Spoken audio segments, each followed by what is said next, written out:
Hello everyone at welcome po sa ating channel. This is Coach Jared. Kamusta po kayong lahat mga kababayan? Good morning, good afternoon, good evening wherever you are in God's green earth. At maraming pong salamat sa inyong patuloy na pagsuporta po sa ating channel. Please don't forget to subscribe sa Coach Jared Live YouTube channel at pa-follow po tayo sa ating Facebook page, Tambayan ng mga Cocheros. At meron din po tayong second channel kung saan mapapanood niyo po ang mga replay ng ating The Big V. Yan po ang ating radio show kasama ang ating mga kaibigang mga vloggers. At magkita-kita po tayo mga kababayan every Saturday 5 to 7 p.m. sa Radyo Pilipinas 738 sa radio sa AM band sa radyo. At meron din po yan na mapapanood nyo po ng radyo telebisyon sa GMA for the Box channel 45 to 49 at sa TV Plus channel 3. Ayan mga kababayan. Okay, eto pag-usapan natin, balikan natin yung hearing kanina. So nung kanina pinag-usapan natin si Pulong Duterte doon sa huli natin palang video, sa huli natin live stream. Pinag-usapan natin si Pulong. This time pag-usapan naman natin yung hearing mismo mga kababayan kasi meron pong isang napakagandang ganap doon po sa hearing mismo mga kababayan. At nakakagulat po ito dahil mukhang nanginginig na ang puwet ni Joel Villanueva mga kababayan. Mukhang nandoon na siya, malapit na siya sa punto na magpapanik na siya. Oo. At ito po dito natin ito tututukan natin mga kababayan. Because apparently meron siyang ginawa na hindi kaaya-aya. Na hindi maganda. At nabisto po ang kanyang panloloko at pagsisinungaling sa taong bayan. Tayo dyan mga kababayan. Game. Pag-usapan ngayon natin yan. Dalawa ho kasi yung naganap. At dalawa ho yung mga bagay na nakapagpalubog o unti-unti na lumulubog sa kumunoy ng kasinungalingan niya itong si Joel Villanueva. Malapit-lapit ng malunod to guys. Malapit-lapit ng malunod to sa pagsisinungaling niya. Una ho mga kababayan, pag-usapan ho muna natin to. Kanina, nabisto na yung kanyang 600 million pesos na pangingikil sa DPWH.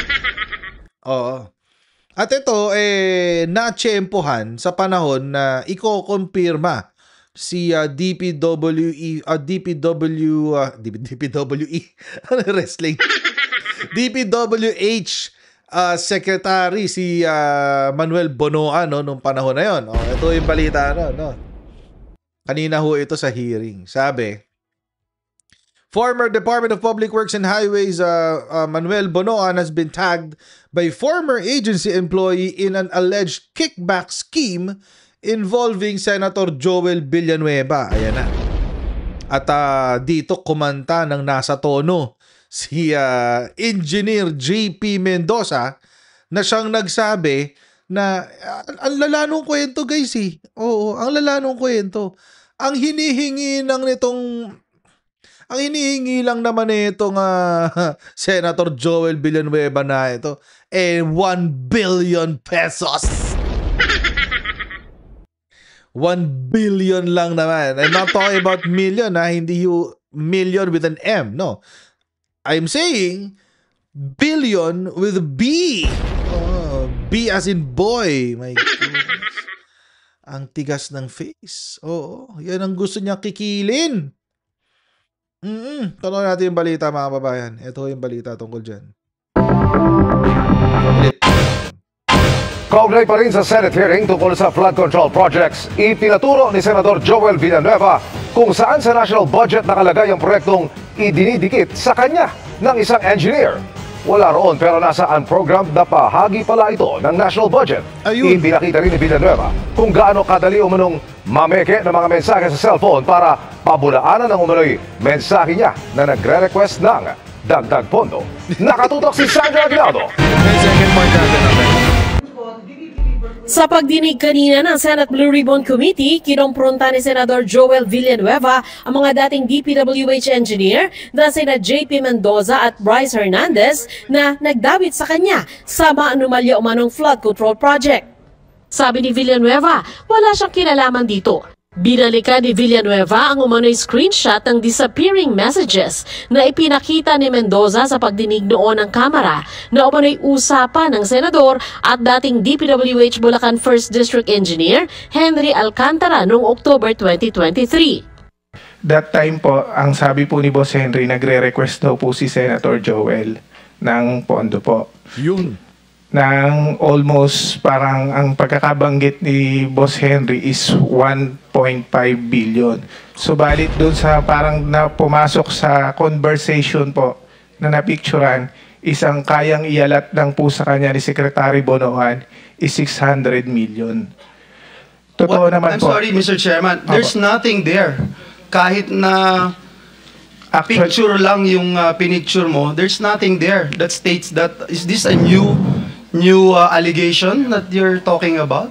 Was there a time na I asked or I nominated flood control program sa inyo? Wala po, Your Honor. Ever since po. Ever since, wala, Mr. Chairman. Was there a time na naglabi si Senator Villanueva for any contractor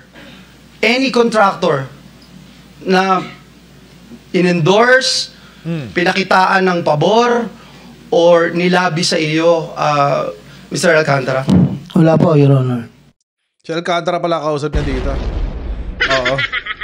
So, ang tanong niya is, ano yung una niyang tanong? Was there a time na naglabi? Ay, hindi. Unang tanong. Control program sa inyo?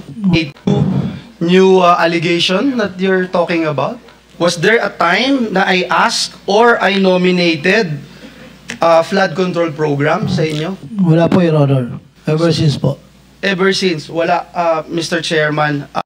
O, flood control program, may ibang programa. Diba? Sa flood control lang ba may corruption? Definitely not. Oo, definitely not. At ito nga yung tinanong niya before kay Manuel Bonoan eh. Tapos ang sagot ni Manuel Bonoan, no, Mr. Chair, blah, blah, blah, blah. It's the same thing. So finally ngayon, tinanong na niya, rekta, etong si Alcantara, si Henry Alcantara. Pero mga kababayan, bahalang ho nakakalimutan nyo na, just in case lang naman, wait, babalikan ko yung files ko. Kasi, andito yan sa files ko eh. Just in case lang naman, nakakalimutan nyo na yung panahon na si Joel Villanueva ay humingi ng budget kay Henry Alcantara. Eh baka nakakalimutan nyo na itong video na to. Hindi lang po bilang district engineer ang accomplishment po na ito. Yan si Henry Alcantara. Taga-Bukawi po. Ito ay napakalaking bagay sa akin po personally. Lalo po nung ito po yung bago simulan. It was requested by the late Mayor Johnny, whom all the Bukawis love so much. Sabi niya, kawawa naman ang mga taga-Bukawi pag nagpapagoda. Yung tubo ng bulk water ang nakikita. So sabi niya, baka pwede isama na natin pagpapagawa. Sabi ko, ma'am, ang problema, no additional funds. Lagi po sinasabi ni Mayor Johnny, bahala na, di ko dyan. Ayun, no? So, pag po kinakausap ako Sen, ano ba yun, magkano pa ako lang natin dyan? Kasi talaga po kinukulit siya. Anyway, eto na po tayo ngayon. Isang matatag. Ayun. Narinig niyo mga kababayan ha? Sa bibig mismo ni Henry Alcantara nanggaling. Ang nakikipag-usap kay Henry Alcantara pagdating sa proyekto ng mga kapatid niya, ng kapatid ni Joel Villanueva, na si Mayor Johnny Villanueva, ay si Dico, si Joel. Huli ka, Balbon. Paano gagawin natin dyan? It is what it is. Di ba? It is what it is eh. Wala kang magagawa doon. Oo. O, tuloy natin. Tuloy natin to, guys. Was there a time na naglabi si Senator Villanueva for any contractor na in-endorse, pinakitaan ng pabor, or nilabi sa iyo, Mr. Alcantara? Wala po, Your Honor. Sa pagdinig, ipinakita ni Villanueva kung gaano raw kadali pikein ang mga umunoy usapan sa cellphone. Sa isang demonstrasyon, ipinakita ng senador kung paano siya gumawa ng text exchange para pagmukhaing may nagre-request kay Hernandez na idiin ito si Villanueva. Wala po dito lahat ng binanggit. Kahit Mamaya yung pag-usapan binabanggit ni natin JP na nasabi nasaan program, wala po. Yung lahat ng binanggit niyo po. Mamaya pag-usapan natin yung yung sa cellphone na yan. Kasi merong may problema yung argumento dyan ni Joel Villanueva, pero mamaya pag-usapan natin. Dun sa camera, wala po lahat. So Mr. Chairman, babanggitin ko lang that a good name is always to be chosen than great riches. Bit-bit din ni Villanueva sa pagdinig ang kopya ng General Appropriations Act at hinamon ng mga dating DPWH engineers na ituro doon ang sinasabi nilang proyekto ng senador dahil wala naman daw ito doon. Pero ayon din kay Hernandez, hindi matatagpuan sa General Appropriations Act ang ilang flood control projects dahil nasa unprogrammed na bahagi ito ng national budget. Yung pinakita niya po pala kanina na unprogrammed ng General Appropriation Act ng 2023, doon po nakasama yung listahan na project po ni Senator Joel. Ayun. Huli ka, Balbon. Huli ka. Bakit? Kasi mga kababayan, sinabi ni Bryce Hernandez na nasa unprogrammed appropriations. Anong nangyari? Makukumpirma ba natin yan? Nung una, kinontra yan ni Senator Ping Lacson sa hearing. Nung una. Pero eventually, nahuli niya mga kababayan. Nahuli niya yung tawag dito, yung insertion na yan. Sabi ni Senator Ping Lacson nung una, sinasabi mo nagbaba si Senator Estrada ng 355 million nung una. Si Senator Villanueva nagbaba ng 600 million. Pero hindi ron nila makita. Hindi ron lang makita sa GAA. Sabi niya, in fairness to him, hindi namin makita sa GAA yung enumerations mo kay Joel Villanueva. As far as Senator Jinggoy, nakita namin talaga yung 7 items. Kasi for item, nagtugma sa sinabi mo. Kasi may listahan sila, di ba? Ito yung listahan nila eh. Saan na yun? Ito. Ito yung listahan nila na yun eh. Yan Oo. So makikita mo yan sa GAA. Ang hahanapin mo lang, itong mga code na yan. STA04, yung address, barangay turo, etc. Kung nasa GAA, makikita mo yan.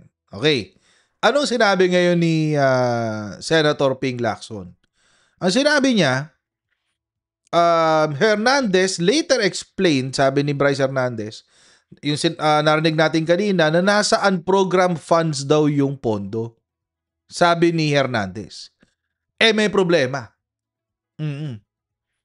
Anong sinabi? Lacson corroborated Hernandez's statement. Patay. Di totoo pala yung sinasabi ngayon ni Hernandez. Totoo pala na meron nga 600 million na nasa unprogrammed funds. Paano mo ngayon papaliwanag to, Joel Villanueva? Ang hirap na ito. Paano mo mapaliwanag to? Good luck.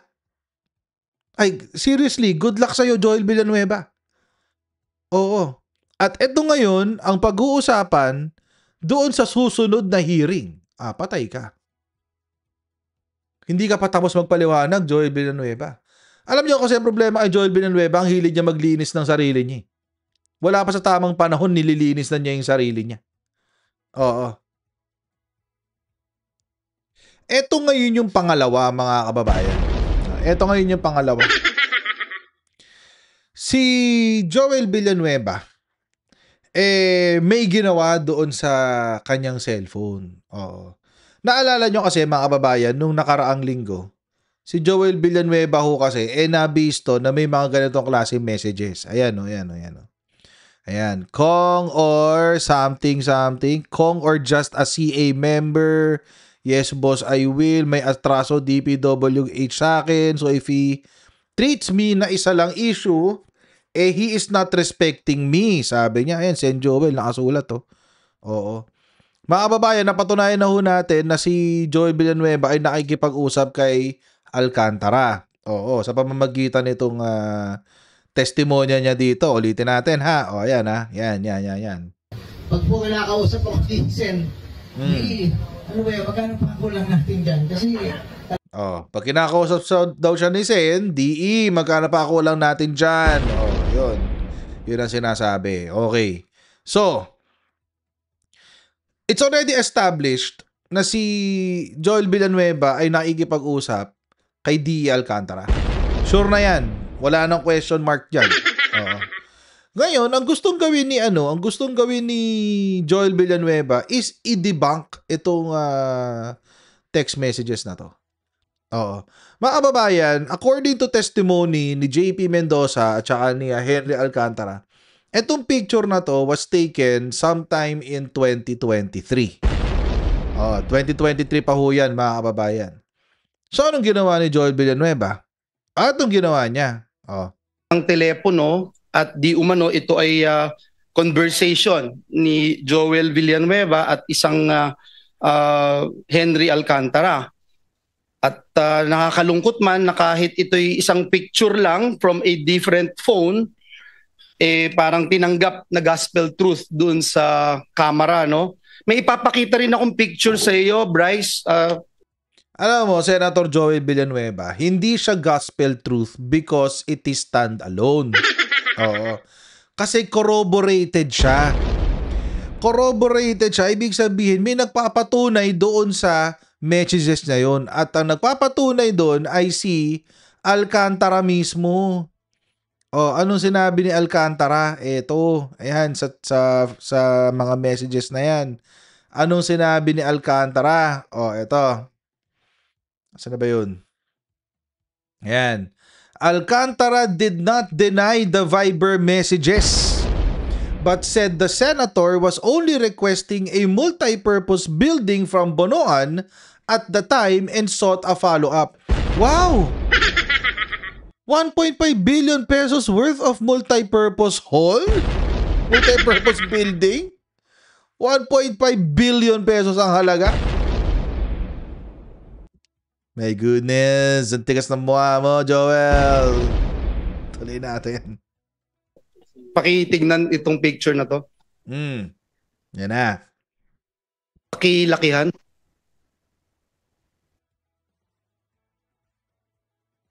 Bryce, naaalala mo ba yung messages na ito? Your Honor, ngayon ko lang po nakita yan.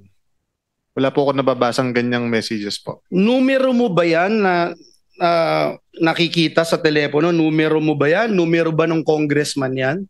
Wala naman numero dyan. Wala pong nakalagay na numero, Your Honor. Correct. So pareho pala dun sa binanggit ni JP, wala ring numero. Naaalala mo yung message na yan? Ako hindi po. Kasi may nakapagsabi sa akin, ikaw daw ito. Paano ko ipagpilitan kung ikaw din yan? Kwento mo yan, ikaw bida. Nasa sa inyo na po yan, Your Honor.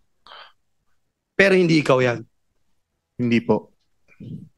Babasahin ko lang, Mr. Chairman, nakalagay dito, Congressman, Bryce, idiin mo si Sen Joel dito. Bryce sumagot, basta kayo na bahala sa akin, batchmate. Huwag nyo lang akong ibalik sa Senado, sa Senate. Alam nyo, itong message na, sige, tuloy natin. Mr. Chairman, if we rely on pictures, anyone can claim anything. And let me show how easy it is to fake this one, Mr. Chairman.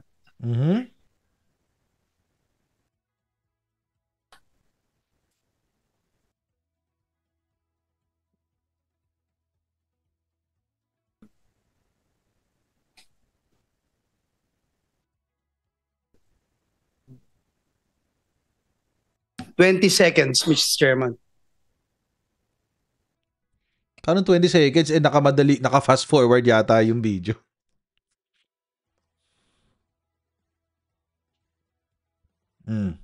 Yan.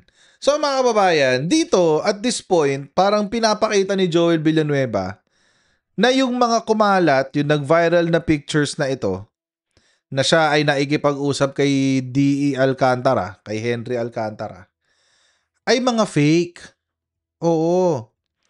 At gusto niyang sabihin na yung pamamaraan ng pagpepeke parang yung ginawa niya dito. Oo. Unang-una mga kababayan, para sa akin, so you tried to bait si who's this? Si Bryce, si Bryce. Yeah. Si Bryce Hernandez. Sinubukan mo siyang i-bait. Kasi tinanong mo si Bryce Hernandez naalala mo ba tong message na to? So gusto mo siyang paaminin sa isang bagay na hindi pala niya ginawa. Oo. Just to prove a point. Tapos sinabi mo na naalala mo, may nakikita bang mga number dyan? Sabi mo. Wala naman makikita number kasi Viber yan. Oo. Also, tingnan nyo yung messaging. Obviously, may nire-refer siya na, well, unang-una, congressman. Oh. Obviously, meron siyang pinapatamaan doon sa lower house. Oh, very, very obvious. And obviously, this is faked. Oh, and mga kababayan, again, kaya ito pineke ni Joel Villanueva ay para patunayan na madaling magpeke ng messages. Oo. Pero mga kababayan, ito kasi ang hindi naiintindihan ni Joel Villanueva dito sa pinagagawa niya. Nagmukha siya lalong tanga. Babalikan natin yung punto, mga kababayan, na ang punto kasi, mga kababayan, itong series of pictures na ito galing sa isang cellphone, lahat ng yan ay corroborated na nga ni Alcantara. Inamin na ni Alcantara yan. So ano pang ipagdi-defend mo? Kasi si Alcantara mismo ang nagsabi na ikaw ang kausap niya. Joel Villanueva. Tapos palalabasin mo, ang gusto mo, pineke itong mga original na picture, pineke ito. Kasi, for what? Malabo Di ba? To implicate you on what? It does not make sense. Para ilusot yung sarili nila sa flood control scam? 2023 pa to sama-sama kayong nakikinabang yan. Wala pang nakakaalam nito.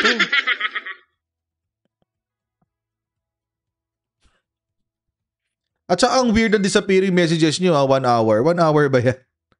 1 hour ang disappearing messages nyo kayo May pagkakataon talagang magpicture. Oo.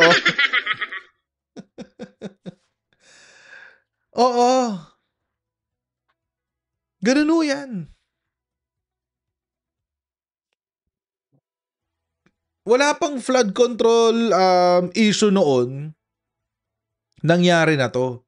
So anong motibo nila para itago yan, para picturean yan?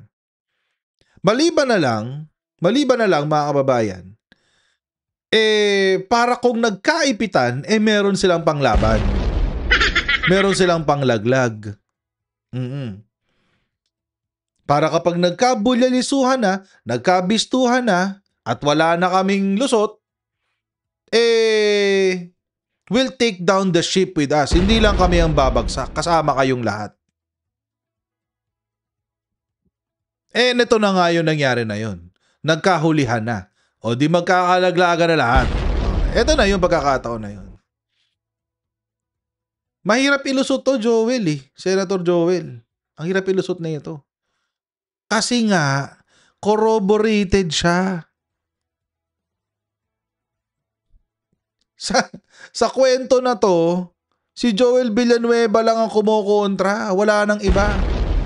Sinabi na ni Alcantara na totoo yung message. Sinabi na nung Bryce Hernandez na totoo yung message. Sinabi na nung JP na may 600 million na corroborated din. Yung 600 million ni Ping Lacson. So paano ngayon yan?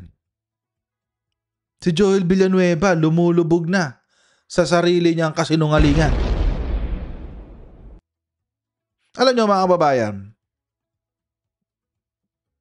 actually hindi lang si Joel Villanueva eh. Pati si Estrada, si Jinggoy Estrada, dumulubog na rin sa kumuloy ng kanilang kasinungalingan. And actually, kung tutuusin, out of delikadesa, dapat hindi na lang sila umuupo dyan.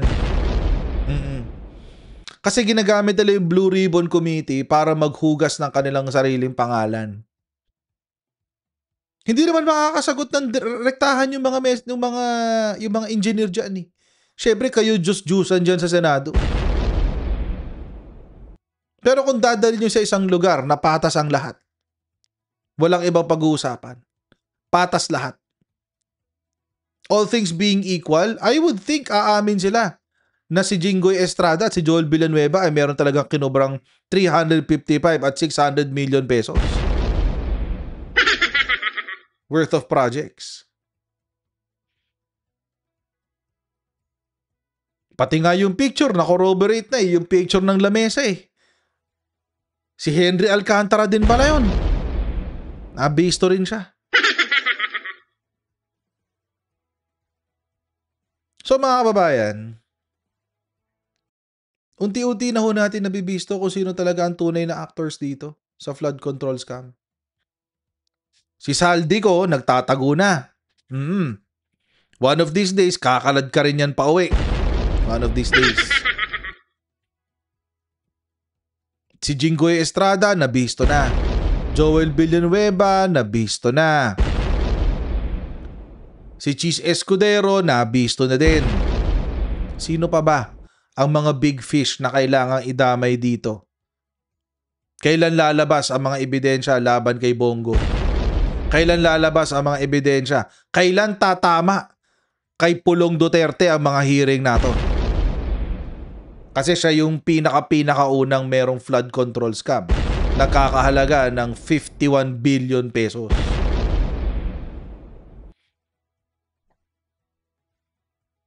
Dapat tamaan na yung mga dapat tamaan para may maparusahan naman mga big fish. Hindi yung puro na lang mga maliliit ang napapakulong. Sana one of these days, dahil dito sa ICI, dahil dito sa gagawing investigasyon na to, ay may mapakulong na senador at congressman. So mga kababayan, hanggang dito na po muna tayo sa video na ito. Maraming pong salamat sa inyong patuloy na pagsuporta sa ating channel. Please don't forget to like, share, and subscribe, and I'll see all of you in our next live stream, guys. Bye everyone!